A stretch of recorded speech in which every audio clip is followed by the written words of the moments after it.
Graeme, what about events at Leicester? 0-0 with Palace. It moves them off the bottom of the Premier League to 19th. Now, there were some boos at full time from the Leicester support. Half-hearted chants of Rodgers out. A banner saying, time for action now.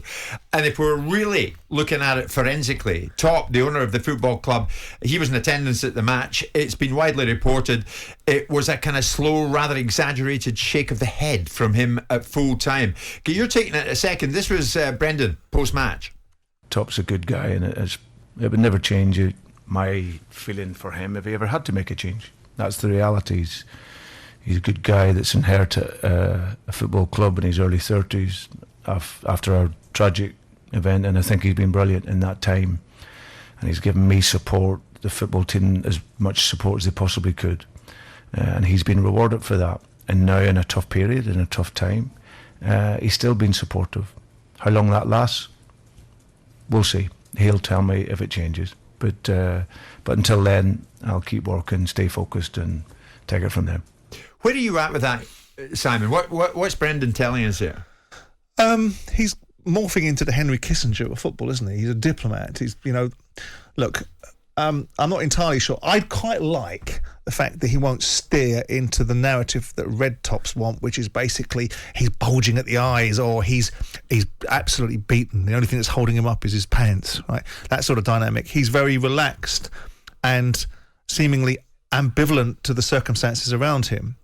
I think he's done.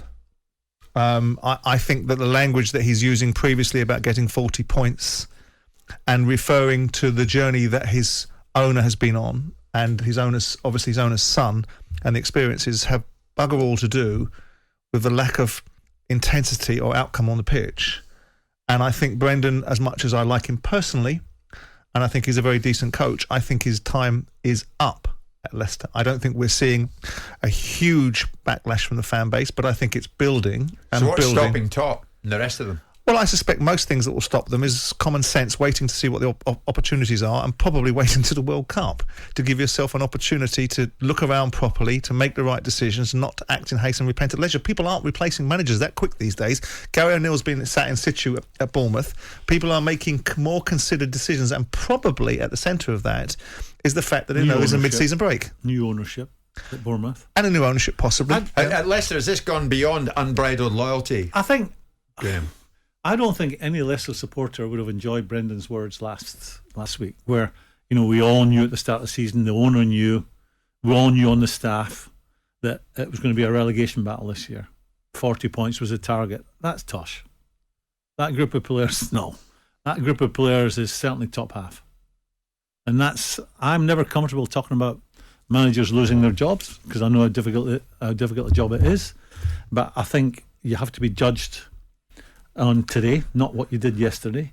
And right now, Brendan is not performing. So Simon's saying it's time up for Brendan. Do you agree with that? His team is not performing. He's not performing. I don't think he's. If I'm a player in that dressing room, does he think that I'm only a player good enough to just survive in this league? I'd be knocking on his door. I can tell you, don't talk about me like that. You think that about me? You think that about my teammates? That causes him a major problem at that football club. So what do you think he's up to with this kind of articulation he's coming out with now in a tough period? He's still being supportive. That's Brendan talking about Top. He says how long that lasts. We'll see. How long it lasts. The crowd will decide. I don't think Brendan's got that much credit in the bank where he can withstand the storm. I think when the crowd turn on them, there's always a small element that's not completely with you, but it would appear there's an element now that's not with them, and they're being vocal about that. And I think when they gain momentum, when more people join in and voice that opinion, when you listen to him, do you take away the fact that he's got an air of resignation about him? I don't mean resigning in terms of he's accepting whatever comes his way. Or do you think alternatively? I don't think he talks like a football man too much. Or do you think alternatively he's not giving the media something, which is basically you're not going to see me on my knees? I think he talks like you see politicians talk. Yeah, as if he's been media trained. He's a diplomat. Yeah, I don't see a lot of football talk coming from him. Is he in borrowed time, Graeme? I see. We're on a show that grabs headlines, and I've said to you already, I'm never comfortable talking about someone who's having a difficult time. But I think he is walking the walk. He is in a difficult place right now. Jim White and Simon Jordan. Monday to Friday mornings from 10 on AM, on DAB, via the talkSPORT app and on your smart speaker. talkSPORT.